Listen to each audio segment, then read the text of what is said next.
ang aming pong taus-pusong pakikiramay. Ano pong sabi ng PNP? Kasi po nung pumunta po ako sa police station, nagsabi po ako ng person of interest. Ang sabi po nila, hindi daw po namin pwedeng sabihin na yung galit lang is yun yung parang magkukos nung pagpatay. So, ibig sabihin, hindi man lang nila kinuha yung pangalan. Kinuha nila, sir, yung pangalan pero hindi nila in-invite as proper investigation. Exactly. Telepono po lang. Cellphone daw po. Pero pinuntahan nila po yung bahay. Ang sabi daw po nung nakausap nila, wala daw po dun yung sinabi namin na tao. Bakit po yung po yung person of interest ninyo? Kasi sir, may mga usapan na po yan sa barangay tungkol sa lupa. Aha! About lupa po. Naku po, lupa po yan talagang palaging pinagmumulan ng mga hindi maayos na pangyari.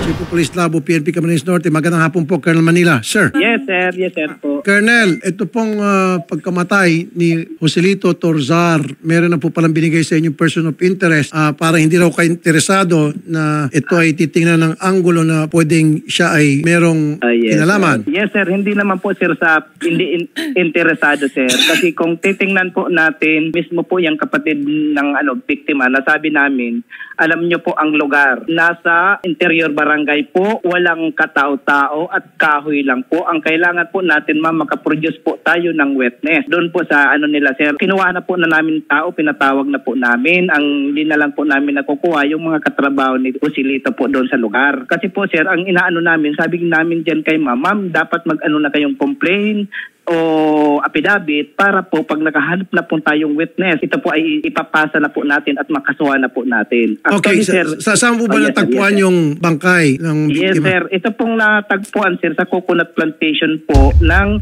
nipahat po ng kapatid nila na si Joselito. Meron ho bang mga na-recover doon po sa katawan o sa paligid po ng biktima? Opo, sir. May nakuha po tayong itak, sir, at may nakuha po tayong lag ng bala. Sir, pinadala na po natin sa RACO, sir. Nandun pa po ang investigador natin. Pinipilit po natin, sir, makakuha po tayo ng witness. Okay, na-check nyo ba yung person of interest kung nagmamayari siya ng baril at ano po yung kalibre ng slug na na-recover?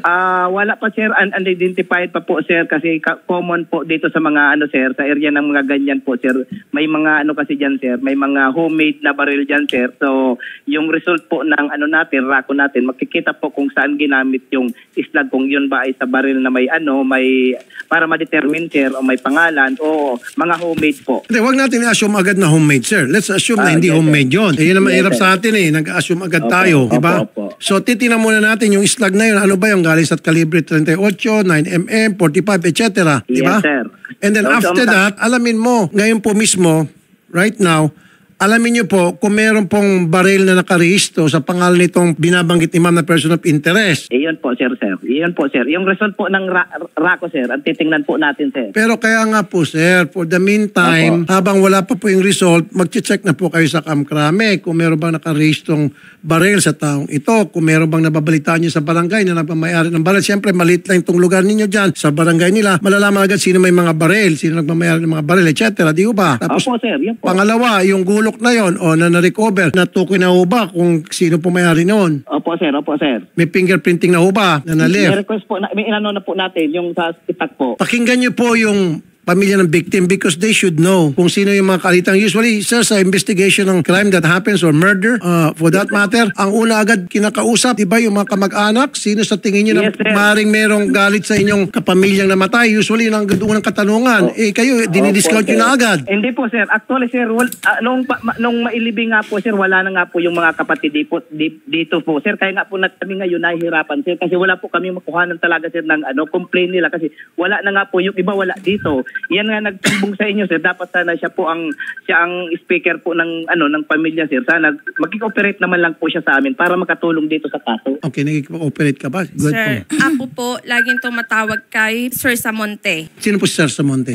Yung investigador po. Sir Samonte po nandito. Kung tumatawag ka po, ma'am, sana ma'am nandito ka pa para extra ka na po namin kayo ng affidavit. Ganito po yan, sir. Nung pumunta po ako sa police station, 12 nandun na po kami nung kapatid ko. Inabot po kami noon ng alas 7 ng gabi. Ang sinasabi po nila, tsaka ni Sir Abais, mag-affidavit ako ng affidavit of disinterested party. Para Bakit? daw po hindi sila madaliin ng nasa itaas sa kasong yan. Teka muna, affidavit of this, Sir, yung affidavit of copy disinterested party, Ito- bakit sila mag-issue ng Para daw affidavit? po hindi sila madaliin ng nasa itaas, kailangan ko ba talagang pirmahan yan? Kasi tatanungin ko muna po sa mga kapatid ko kung tama. Pero po, sabi nila, mababalid lang yan kung inonotarize yan ng abogado. Kanino galing sa po ito? appearance ko. Kanino? Sila pong gumawa, si Sir Abaez, assistant po ni Sir Samonte. Okay. Pero may nakalagay naman daw po kasi dyan na ngunit subalit kung may makitang lead ay yung parang matibay na ebidensya yung mga pulis ay muling bubuhayin ang kaso. Ang sabi po nung amo ko na abogado,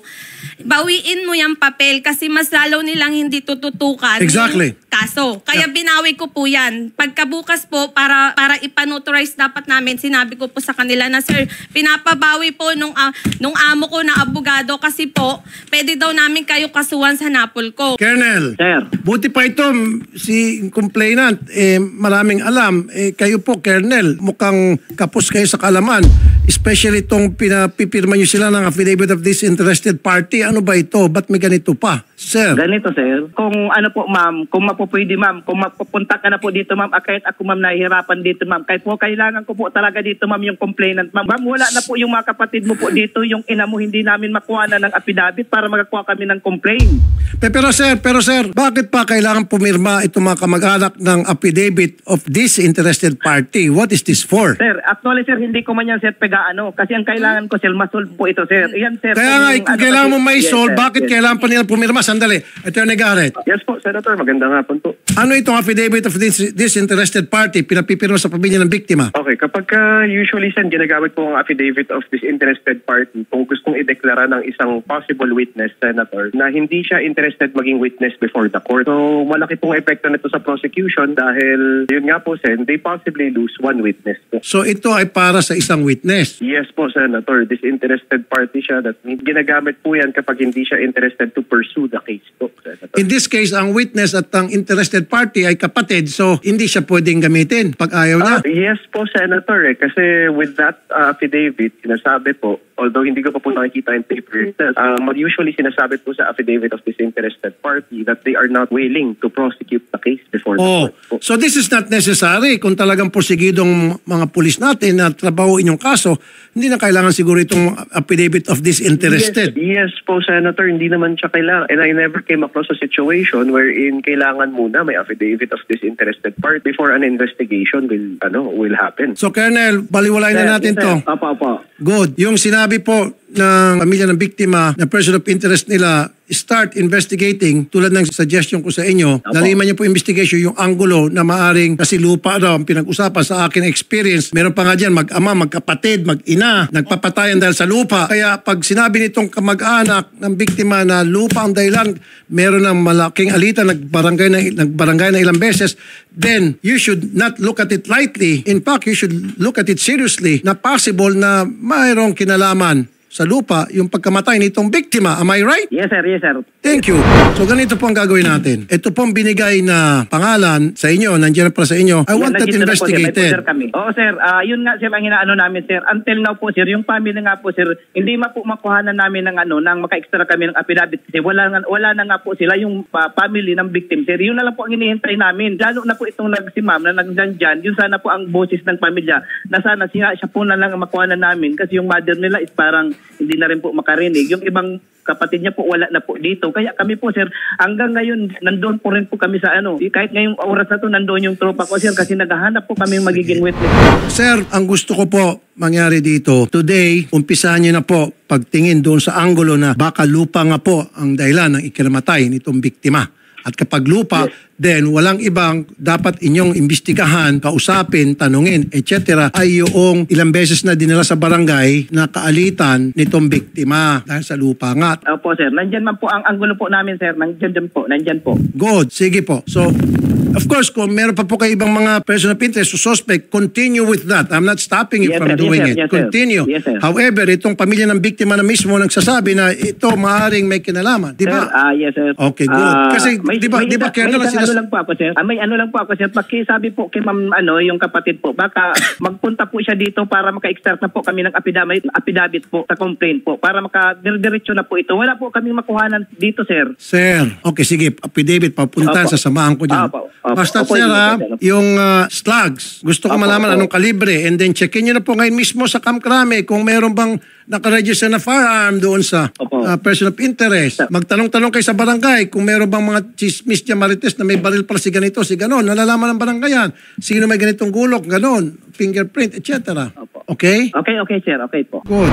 Sige, ma'am, sasama namin kayo doon. Papadala akong reporter. Kausapin natin si Colonel Manila at kinakailangan kausapin natin yung PD doon. Okay? Kinakailangan RD. Sige, gano'n naman po, Colonel Manila, sir. Yes, sir. Yes, sir po. Thank you po. Okay. Thank you po. Salamat, Attorney Garrett. Thank you rin po, Senator. Okay, ma'am. Mukhang magkakaroon tayo ng lino nito. Shari, pasamahan natin si ma'am sa isang reporter natin. Sige, salamat po. Magandang hapon po.